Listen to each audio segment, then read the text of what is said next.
Hi guys, today I'm going to be talking to you about the law of attraction.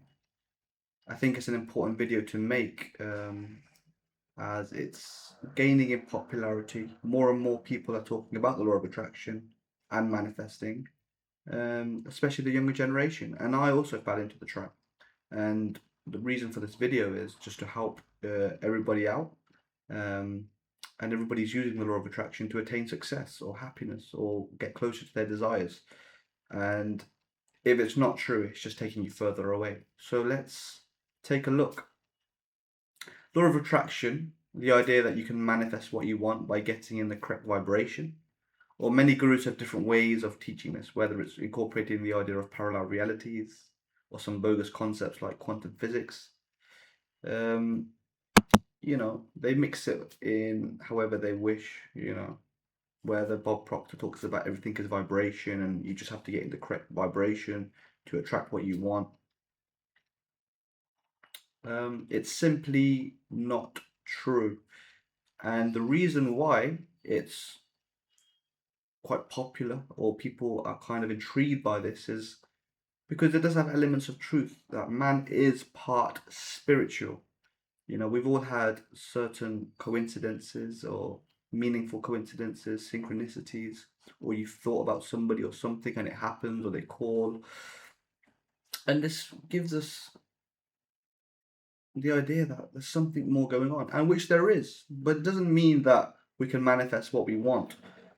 Because how many of these gurus who teach and preach the law of attraction, like Abraham Hicks, BASHAR, Bob Proctor, Deepak Chopra, the list goes on, they all have different elements and different ways to teach it. How many of them can stop the sun shining or stop the sun rising the next day?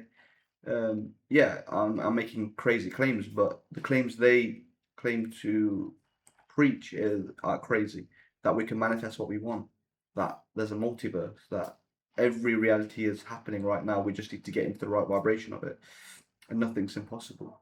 But these same people wake up in the same bed the next day. The sun rises the same way. You have to brush your teeth, you have to have a shower to clean your body. There's no miracles these guys are producing.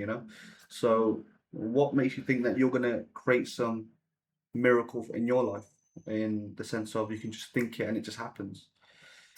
Um, and it becomes hard to disprove because these teachers will just tell you when it doesn't work that you're at fault, like you've done something wrong, you're not in the correct vibration, you're not thinking hard enough, you're not positive enough. So it becomes a negative loop where it's not working and it's you're at fault, you need to try harder, so you keep going on and on and on. And on top of that, you do have some successful people who have used the law of attraction and have attained success.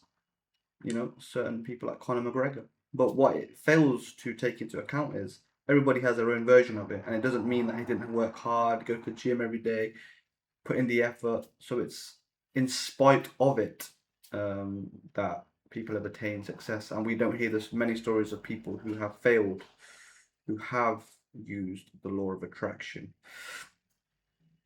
So you need to be careful, and the route to success lies in really aligning yourself to reality in the truest form possible, living with logic, truth, and working with reality as it is, not as we wish it to be. And I'm going to be covering more on such topics on my channel, so do drop a like, subscribe, and there's a lot more to come.